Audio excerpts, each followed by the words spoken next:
दोस्तों, आज की कहानी है बेटी ने किया प्रेमी के लिए पिता से धोखा।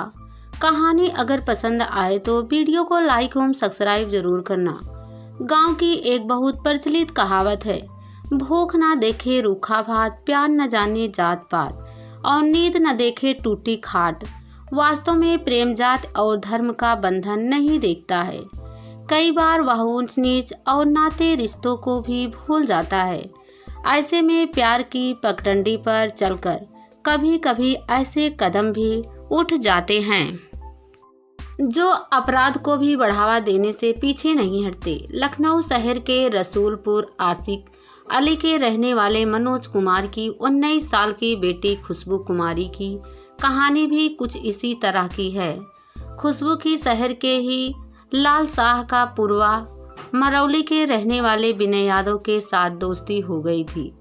21 साल का विनय खुशबू को बेहद प्यार करता था, लेकिन उनके बीच जात पात की गहरी खाई थी। दोनों की परिवारों को इनकी दोस्ती पसंद नहीं थी। इसके बाद भी विनय और खुशबू किसी भी तरह एक दूसरे को छोड़ने के लिए तैयार नहीं थे।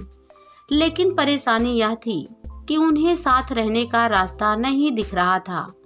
अच्छी बात यह थी कि विनय और खुशबू के बीच एक सामंजस्य बना हुआ था। दोनों ही मिलकर अपने दिल की बात कर लेते थे। इस बात की खबर जब खुशबू के घरवाले को होती तो वे विनय के घरवाले से शिकायत करते, जिससे दोनों परिवारों के बीच तनातनी हो जाती थी, जिसे प्रेमी उगल भी घबरा जाते। खुशबू पर भी मनोज इस बात का दबाव बनाता कि वह विनय से मिलना छोड़ दे। एक दिन खुशबू ने विनय से कहा, विनय, तुम अब यह देखो कि हम लोग कैसे एक साथ रह सकते हैं, क्योंकि अब घर में परेशानियां बढ़ने लगी है। हमारा तुम्हारा इस तरह मिलना संभव नहीं हो पाएगा। मैं कब तक घर वालों से झगड़ा करती रहूंगी। खुशबू, तुम्हें लगता है कि जैसे मैं कुछ सोचता नहीं, ऐसे बात नहीं है, पर मेरी समझ में कोई रास्ता नजर नहीं आ रहा है। पहले तो सिटी में नौकरी कर लेता था, लॉकडाउन हुआ तो नौकरी चली गई। अब तो अपने खर्च उठाना और भी मुश्किल हो गया है। अपने पास घर और नौकरी दोनों नहीं होगी तो काम ही नहीं चलेगा। विनय ने खुशबू को अपनी परेशानी से अवगत कराते हुए समझाया। खुशबू को वह समय याद आ रहा था जब उसकी पहली मुलाकात विनय से हुई थी। विनय उसे हर लड़के से अलग लगता था, हमेशा उसका ख्याल रखता और बहुत सारी चीजें भी देता रहता था।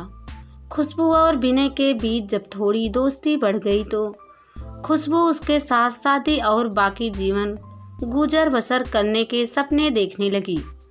खुशबू ने सोचा था कि जब उसके घर परिवार के लोग इस दोस्ती और प्यार को शादी के रिश्ते में बदलने नहीं देंगे तो वह गांव छोड़कर विनय के साथ शहर चली जाएगी। वहां दोनों साथ साथ रहेंगे। विनय नौकरी करेगा और वह घर को संभालेगी। विनय के वापस आने का इंतजार करेगी। ऐसा ही हसीन सपनों में दोनों का समय गुजर रहा था। अब दोनों ही अपनी दोस्ती को रिश्ते में बदलने का इंतजार कर रहे थे। इसी बीच पिछले साल कोरोना महामारी बढ़ने पर लॉकडाउन लग गया तो दुकानें, होटल, फैक्ट्री आदि पिछले साल बंद हो गई, जिससे बहुत सारे लोग घर बैठ गए। शुरुआत में लगा कि 10 से 20 दिनों में लॉकडाउन खत्म हो जाएगा, उसके बाद बाजार और काम धंधे शुरू हो जाएंगे। लेकिन धीरे धीरे करीब 3 माह समय बीत गया था। सारा कारोबार चौपट हो चुका था। 3 माह के बाद जब विनय अपने काम पर वापस गया तो उसे बताया गया कि अब ऑफिस में काम कम हो गया है, लिहाजा अब उसकी वहां ज़रूरत नहीं रह गई है। उसके बाद जब विनय ने अपने 3 माह का बकाया वेतन मांगा तो कहा गया कि जब तुमने काम ही नहीं किया तो वेतन किस बात का। तुमने मार्च महीने में 20 दिन काम किया था, उन 20 दिनों का पैसा ले लो और अब नौकरी पर नहीं आना है। विनय का गांव तो लखनऊ से 20 से 22 किलोमीटर ही दूर था। ऐसे में वह रोज साइकिल और ऑटो से आता जाता था। खुशबू को साथ रखने की योजना की वजह से उसने उस समय लखनऊ में एक कमरा किराए पर ले लिया था। इसका भी 5,000 रुपये देना पड़ता था। ऐसे में जब वह अपना रखा सामान लेने गया तो मकान मालिक ने 15,000 रुपये किराए के मांगे। विनय के पास उतना तो नहीं था। उसे 10,000 ऑफिस से मिले थे। उसी में से 8,000 मकान मालकिन को देकर अपना सामान साथ ले आया। कोरोना के बाद शहर से जैसे उसका नाता टूट गया। कोरोना ने जिस तरह से काम धंधों पर रोक लगाई, उससे विनय और खुशबू जैसे युवाओं के सामने भी अपने भविष्य को लेकर प्रश्न चिन्ह लगा दिया। बेरोजगारी के आगे के सभी रास्ते बंद कर दिए। यह उम्मीद थी कि 3 महीने के बाद जब लॉकडाउन खुलेगा तो सब कुछ पटरी पर आ जाएगा, लेकिन इसके बाद भी कोई काम धंधा नहीं बढ़ा। जब कोरोना का संकट फिर से बढ़ा तो विनय को जो काम धंधा मिल जाता था वह भी बंद हो गया। विनय और खुशबू अपने जीवन को लेकर गंभीर थे। एक दिन विनय ने कहा, खुशबू, अगर हमारे पास 15 से 20 लाख रुपए होते तो हम अपना काम भी शुरू कर लेते और एक रहने की जगह भी बना लेते, जिससे कम से कम हमें किराए तो नहीं देना पड़ता। विनय, पैसे तो मिल सकते हैं, बस सावधानी बरतने की जरूरत है और यदि हम पकड़े ना जाए तो मदद हो सकती है। खुशबू ने कहा, तुम रास्ता बताओ, बाकी हम कर लेंगे, किसी को कुछ पता नहीं चलेगा। विनय ने उत्सुकता दिखाई और खुशबू को पूरा भरोसा दिलाते हुए कहा, देखो विनय, मेरे घर में इतने रुपए और जेवर रखे हैं, जिनको मिलाकर जितने पैसों की तुम बात कर रहे हो उतने हो जाएंगे। हम लोग एक दिन वह रुपए किसी तरह चोरी कर लें। चोरी होने से यह भी नहीं पता चलेगा कि किसने यह काम किया है। फिर जब सब काम हो जाएगा तब हम साथ साथ रहने लगेंगे। खुशबू बोली।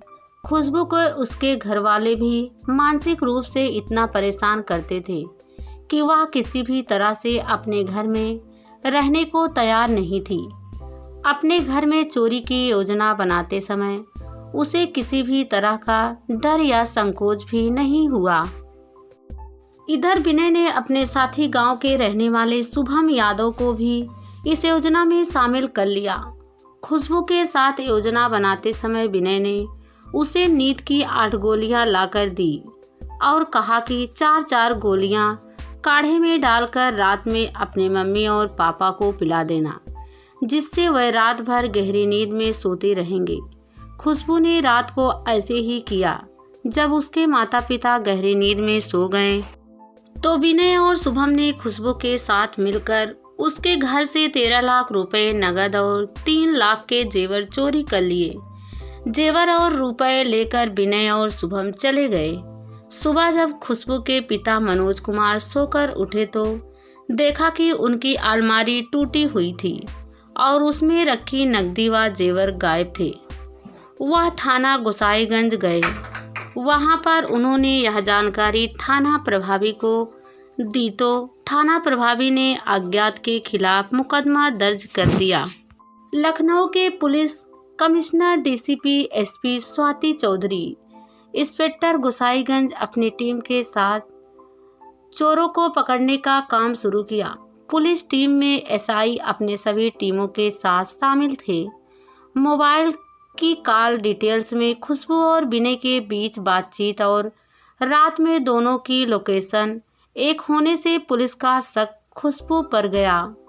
पुलिस ने खुशबू से पूछताछ की तो उसने सच कबूल लिया। खुशबू की बताई बातों के आधार पर पुलिस ने पहले विनय और फिर शुभम को हिरासत में ले लिया। सभी ने अपना अपराध कबूल कर लिया। पुलिस ने विनय, खुशबू और शुभम की निशानदेही पर चोरी गए रुपए और जेवर बरामद कर लिए। इसके बाद इन सभी को गिरफ्तार कर कोर्ट में पेश किया, जहां से उन्हें जेल भेज दिया।